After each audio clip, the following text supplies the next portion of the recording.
د فیسبوک پیج موږ څنګه ډیلیټو. په تیره ویډیو کې ما تاسو ته د فیسبوک د آی ډي د ډیلیټولو طریقه ښودلې وه. په دې ویډیو کې به تاسو ته زه د فیسبوک د پیج ډیلیټولو طریقه کار ښیم چې موږ به د فیسبوک پیج څنګه ډیلیټو.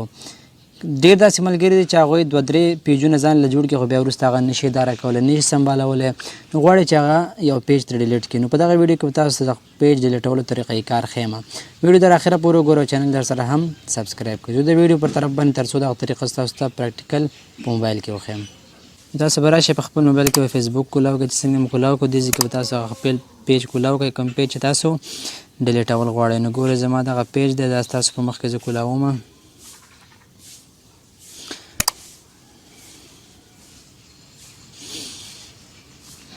نو ګورئ دا پیج ما سره کولاو شو، دا پیج ډیلیټومه. نو ګورئ بیا به تاسو په دغه ځای باندې کلیک کوئ، چې څنګه په دې ځای باندې کلیک کړو نو ګورئ لاندې تاسو ته سیټینګ اینډ پرایوسي ښکاري، بیا په دې باندې تاسو کلیک کوئ.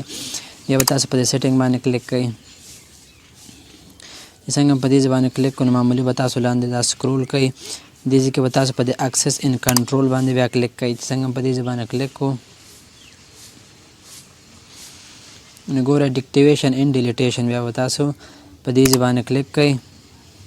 چې څنګه په دې ځای باندې کلیک کړو ګورئ که تاسو خپل آی ډي یا خپل دا پیج چې کوم دی ډیس اکټیو کول غواړئ، یعنې غیر فعاله کول غواړئ د یوې میاشتې لپاره، د یو هفتې لپاره، د یو څه وخت لپاره، نو تاسو په دې ډیس اکټیو پیج باندې کلیک کوئ. نو تاسو آی ډي به یو څه وخت لپاره غیر فعاله وي، صحیح ده. او که نه غواړئ چې بیخي پرمنټلی ډیلیټ کړئ نو تاسو بیا په دې ډیلیټ پیج باندې کلیک کوئ، بیا تاسو دا کنټینیو کوئ.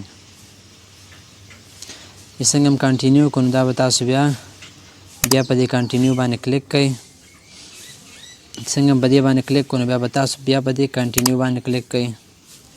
نو ګورئ دې ځای کې به تاسو خپل دغه آی ډي پاسورډ ورکړئ، په کوم آی ډي کې تاسو دا پیج کولاو کړی نو هغه پاسورډ به تاسو دې ځای کې ورکړئ. څنګه خپل پاسورډ ورکړو بیا به تاسو په دې کنټینیو باندې بیا کلیک کوئ.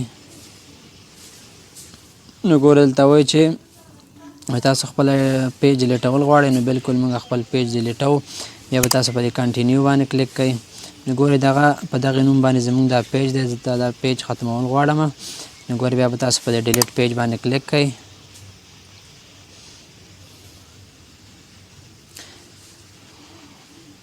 نو ګورئ دا د موږ سره زموږ پیج چې کوم دی ډیلیټ شو. نو دغه پیج به تاسو بیا دوباره ریکور کولی هم شئ، یعنې داسې موږ سره د بیخ څخه ختمه شوه. نو په دغه طریقې سره تاسو ګورئ خپل د فیسبوک آی ډي خپل پیج چې کوم دی ډیلیټولی شئ. نو ګورئ دغه پیج اوس موږ سره بیا هم دلته موجود دی، خو دا به موږ تقریبا د یو میاشت لپاره به دا پیج دوباره نه کولاوو، یعنې بالکل ختم شو، دوباره کولاول ته حاجت نشته دی. هغه دی په دغه طریقې سره تاسو خپل د فیسبوک پیج ډېر په اسانه سره همدغه طریقې باندې تاسو خپل د فیسبوک پیج ډیلیټولی شئ. نو دا نننۍ ویډیو د فیسبوک د پیج ډیلیټولو باره کې یو ملګري غوښتنه کړې وه. امید لرم په ویډیو پوه شوي یاستئ. زه رېږم په بله ویډیو کې، تر بیا د الله په امان.